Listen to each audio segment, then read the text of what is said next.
Si aujourd'hui était ton dernier jour sur Terre, qu'est-ce que tu voudrais qu'on retienne de toi? Merci pour cette question. Déjà, je vais dire que je pense que c'est une question qui devrait nous animer au quotidien.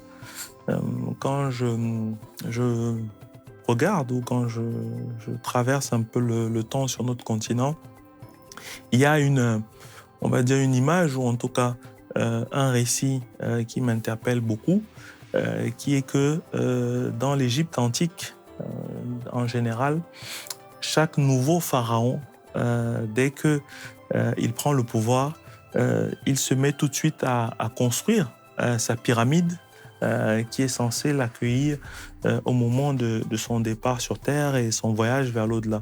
Comme une façon de lui rappeler chaque jour à la fois cette réalité qu'il attend, mais aussi justement la nécessité de l'héritage que nous devons laisser.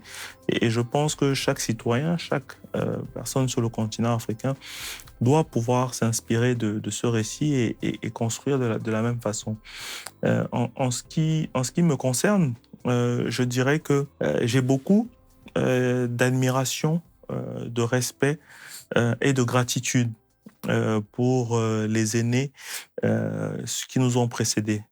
Ces pères bâtisseurs qui, à différentes étapes, notamment des étapes plus récentes de la vie de notre continent, se sont battus pour que sur le continent, nous puissions nous dire que notre liberté, notre indépendance ne nous a pas été donnée. Nous l'avons conquise nous-mêmes.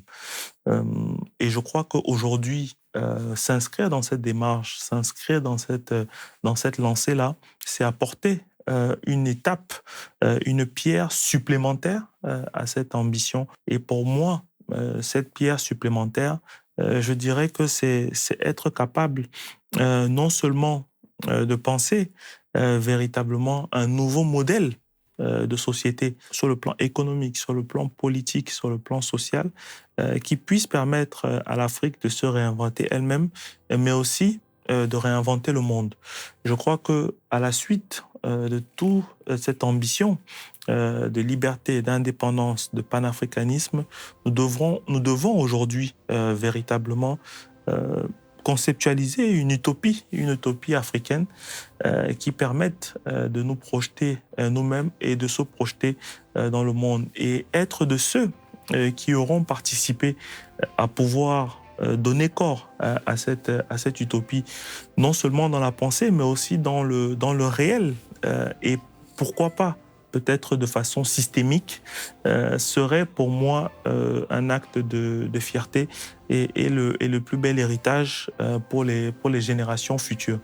Je dis souvent que mon souhait, mon idéal serait que nos enfants aient le choix y compris le choix de prospérer sur le continent, d'y vivre, d'y faire toutes leurs études et de travailler et d'inspirer le reste du monde à partir du continent. Et je crois qu'un tel héritage peut permettre de leur donner suffisamment la dignité, la confiance et la créativité nécessaires pour réaliser cette ambition et ce rêve.